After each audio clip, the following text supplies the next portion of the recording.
So eto na nga po mga idol, matapos talunin ng Poland ang Gilas Pilipinas kahapon sa score na 82-80 ay marami ang humanga sa sistema ni Coach Tim Cone.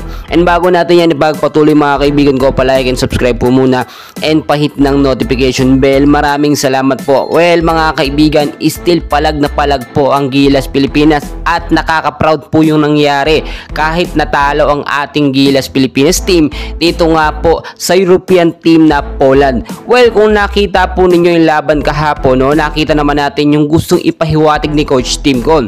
Gusto po ni Coach Tim Cone ang European style sa Gilas Pilipinas at hindi yung PBA style dito sa Gilas. Kaya naman talagang batak na batak, no?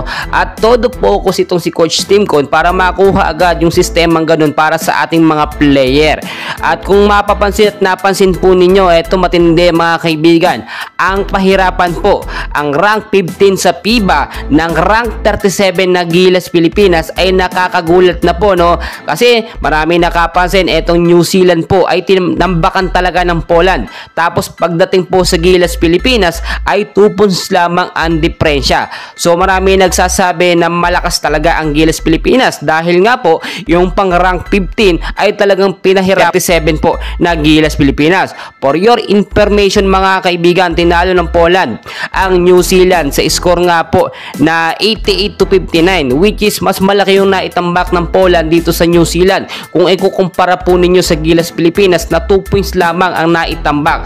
Well, ang ganda rin naman kasi ng sistema na ginawa ni Coach Tim Cone. Kaya naman tungkol dito sa sinasabi nating triangle offense, posible pong nabasa yan ng Poland yung play ng triangle offense ni Coach Tim Cone. Kaya gayon kaagad nakapag-adjust ang Poland. Kinakailangan din po bigyan ng atensyon ng Gilas Pilipinas ni Coach Tim Cone yung ating mga shooter, no, yung magkaroon ng tamang setup, no, dahil doon tayo kinukulang. Nandun yung offensa at depensa. First half lamang po ang Gilas Pilipinas mga kaibigan, first and second quarter ng game.